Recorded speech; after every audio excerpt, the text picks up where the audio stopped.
Hello everyone, welcome to today's podcast. હું છું બિંજા શાહ અને આજે આપણે વાત કરવા જઈ રહ્યા છે એક ઇન્સ્પાયરિંગ પર્સનાલિટી સાથે. અને આજે આપણી સાથે જોડાઈ રહ્યા છે પોડકાસ્ટમાં મનન સર, જેમણે 12 યર્સથી વધારે રિયલ એસ્ટેટ ઇન્ડસ્ટ્રીમાં સક્સેસફુલ જર્ની બનાવી છે. Thank you so much Manan sir for joining us today. Thank you so much for inviting me in the podcast.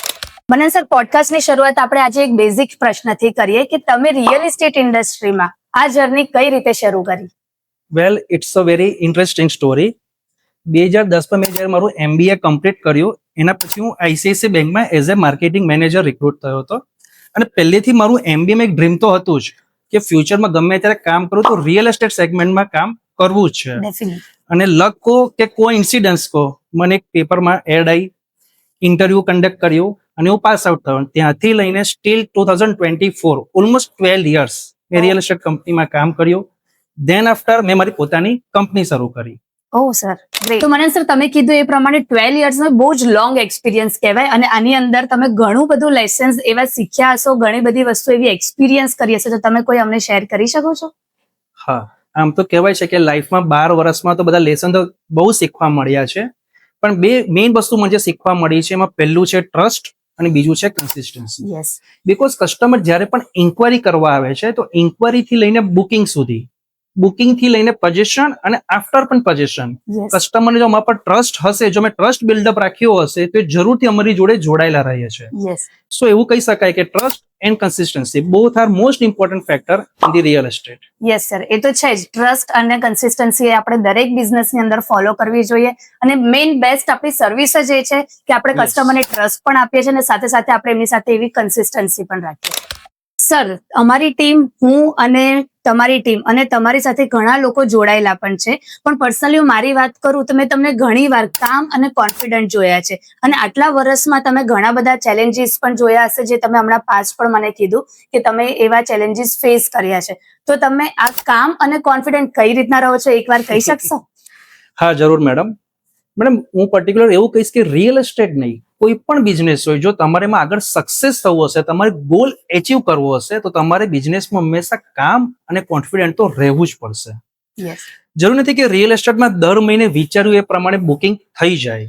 કેટલીક વાર એવું પણ થાય છે કે મેં અને મારી ટીમે મહિને જે ગોલ વિચાર્યો હોય કે ભાઈ આટલા બુકિંગ કરવા છે, અમુક એવા સર્કમસ્ટન્સીસ આવે છે કે બુકિંગ નથી પણ થતા, ત્યારે હું મારી ટીમને એ જ કહું છું કે ભાઈ આપણે ડીમોટિવેટ નથી થવાનું, આપણે આ મહિનાનું બુકિંગ આવતા મહિને કવર કરી લઈશું, કાં તો કંઈક આપણે માર્કેટિંગ સ્ટ્રેટેજી ચેન્જ કરીએ કે કંઈક આપણું વર્કિંગ પેટર્નને ચેન્જ કરીએ.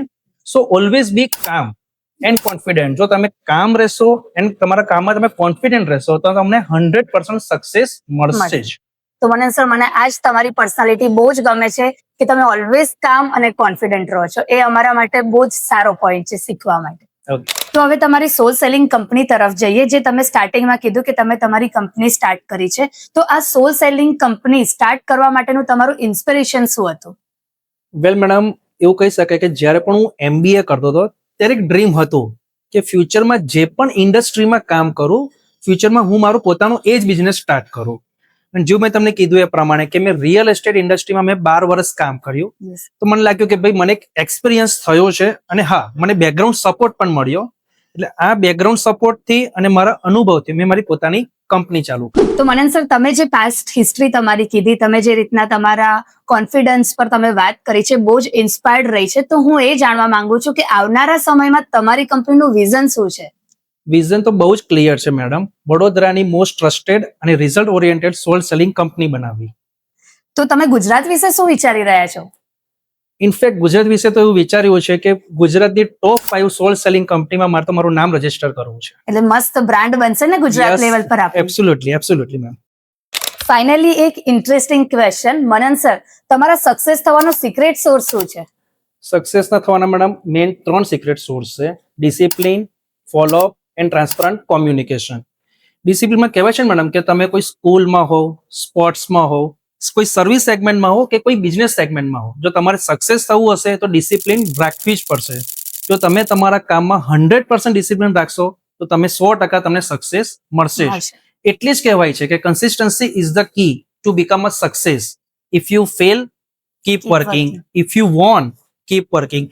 If you also achieve your target, keep working. Yes. In short work મતલબ કે ડિસિપ્લિન, ટ્રસ્ટ અને કન્સિસ્ટન્સી સાથે બહુ જ જરૂરી છે. એટલે આપણે અગર વર્ક કરતા રહીશું તો સક્સેસ આપણી સાથે છે. તો thank you so much Manan sir. આજે તમારી જર્ની, તમારું ઇન્સ્પિરેશન, તમારા લાસ્ટ ચેલેન્જીસ એ બધું સાંભળીને અમને બહુ જ ઇન્સ્પાયર્ડ થયું છે અને આજે તમે અમારી સાથે જોડાયા છો એ અમને બહુ જ સારું લાગે છે. તો આગળની જર્ની માટે મનન સર સાથે આપણે જોડાઈને રહીશું અને આપણે નેક્સ્ટ પોડકાસ્ટમાં ડિસ્કસ કરીશું. Thank you so much.